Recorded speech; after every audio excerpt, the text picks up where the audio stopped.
ರಾಜ್ಯಸಭೆ ಚುನಾವಣೆಯಲ್ಲಿ ಬಿರುಸಿನ ಮತದಾನ ಬೆಳಗ್ಗೆಯಿಂದ ನಡೀತಾ ಇದೆ. ಇನ್ನು ಸಂಜೆ 4 ಗಂಟೆವರೆಗೆ ಅವಕಾಶ ಇರುವಂತದ್ದು. ಮತ್ತೊಂದು ಕಡೆ ನನ್ನ ಆತ್ಮಸಾಕ್ಷಿಗೆ ಅನುಗುಣವಾಗಿ ಮತವನ್ನ ಚಲಾಯಿಸಿದ್ದೇನೆ ಅಂತ ಜನಾರ್ದನ್ ರೆಡ್ಡಿ ಹೇಳಿಕೆಯನ್ನ ಕೊಟ್ಟಿದ್ದಾರೆ.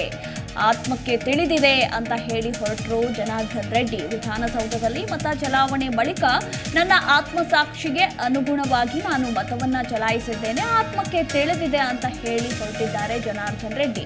ಮೂಲಗಳ ಪ್ರಕಾರ ಜನಾರ್ದನ್ ರೆಡ್ಡಿ ಕೂಡ ಕಾಂಗ್ರೆಸ್ ಅಭ್ಯರ್ಥಿ ಪರವಾಗಿಯೇ ಮತವನ್ನ ಚಲಾಯಿಸಿದ್ದಾರೆ ಅಂತ ಕೂಡ ಹೇಳಲಾಗ್ತಾ ಇದೆ. ಸಾಕಷ್ಟು ಕುತೂಹಲ ಕೂಡ ಮೂಡಿಸ್ತಾ ಇತ್ತು ಜನಾರ್ದನ್ ರೆಡ್ಡಿ ಅವರ ಇತ್ತೀಚಿನ ಬೆಳವಣಿಗೆಗಳು. ಜೆಡಿಎಸ್ ಹಾಗೆ ಬಿಜೆಪಿಯ ಮೈತ್ರಿ ಜೊತೆ ಅವರು ಕೂಡ ಒಂದಾಗ್ತಾರೆ, ಬಿಜೆಪಿ ನಾಯಕರಿಗೆ ಕೂಡ ಮತ ಹಾಕಬಹುದು ಅನ್ನೋ ಮಾತುಗಳು ಕೂಡ ಕೇಳಿ ಬರ್ತಾ ಇತ್ತು. ಇಲ್ಲ ಕಾಂಗ್ರೆಸ್ಗೆ ಹಾಕ್ತಾರೆ ಅಂತ ಹೇಳಲಾಗ್ತಾ ಇತ್ತು. ಒಟ್ಟಾರೆ ಈಗ ಕಾಂಗ್ರೆಸ್ ಅಭ್ಯರ್ಥಿ ಪರವಾಗಿ ಮತ ಚಲಾಯಿಸಿದ್ದಾರೆ ಜನಾರ್ದನ್ ರೆಡ್ಡಿ ಅಂತ ಕೂಡ ಹೇಳಲಾಗಿದೆ.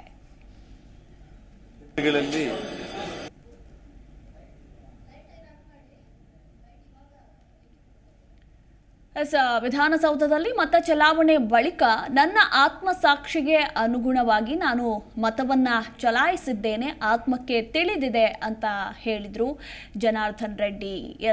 ಭರ್ಜರಿಯಾಗಿ ನಡೀತಾ ಇರುವಂತಹ ರಾಜ್ಯಸಭೆ ಚುನಾವಣೆಯ ಮತದಾನ ಇನ್ನೇನು ಕೊನೆಯ ಹಂತಕ್ಕೆ ಬಂದು ನಿಂತಿದೆ. ಇನ್ನೇನು ಕೇವಲ 20ರಿಂದ 23 ಶಾಸಕರಷ್ಟೇ ಮತವನ್ನ ಚಲಾಯಿಸಬೇಕು. ಒಬ್ಬೊಬ್ಬರಾಗೆ ಬಂದು ಮತವನ್ನ ಚಲಾಯಿಸ್ತಾ ಇದ್ದಾರೆ. ಹಾಗೆ ಜನಾರ್ದನ್ ರೆಡ್ಡಿ ಕೂಡ ತಮ್ಮ ಮತವನ್ನ ಚಲಾಯಿಸಿದ್ದಾರೆ.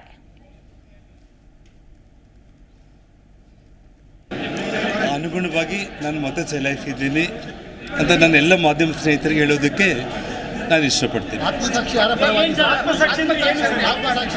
ಆತ್ಮಸಾಕ್ಷಿ ಅಂತ ಜನಾರ್ದನ್ ರೆಡ್ಡಿ ಆತ್ಮಕ್ಕೆ ಗೊತ್ತಿರುತ್ತೆ. ಯಾಕಂದ್ರೆ ನೀವು ಯಾವ ಪಕ್ಷಕ್ಕೂ ಬಾಧ್ಯಸ್ಥರಲ್ಲ, ಹಂಗಾಗಿ ಆತ್ಮಸಾಕ್ಷಿ ಅಂತಂದ್ರೆ ನಿಮ್ಮ ಪಕ್ಷಕ್ಕೆ ನೀವು ಓಟ್ ಹಾಕಲ್ಲ, ಬೇರೆ ಪಕ್ಷದ ಅಭ್ಯರ್ಥಿ ಆತ್ಮಸಾಕ್ಷಿ ಅಂದ್ರೆ ಯಾವ ಪಕ್ಷ ಅಂತ ಗೊತ್ತಾಗಲ್ಲ. ಆತ್ಮಸಾಕ್ಷಿಗೆ ನಾನು ಮತ ಚಲಾಯಿಸ್ತೀನಿ.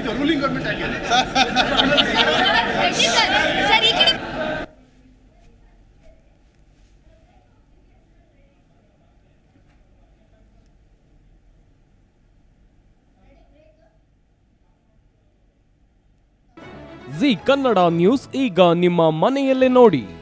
ಎಲ್ಲ ಕೇಬಲ್ಗಳಲ್ಲಿ ಈಗ ಲಭ್ಯ. Sun Direct 292, Jio TV 1334, U digital 162, city cable 51, GTPL 17, Abhishek cables 821, Rockline telecommunication 51, Shri Basaveshwara number 60, Vinayaka digital number 53, in digital number 896ರಲ್ಲಿ. ನಿಮ್ಮಿಸ್ತದ ಜಿ ಕನ್ನಡ ನ್ಯೂಸ್ ನೋಡಿ ಆನಂದಿಸಿ.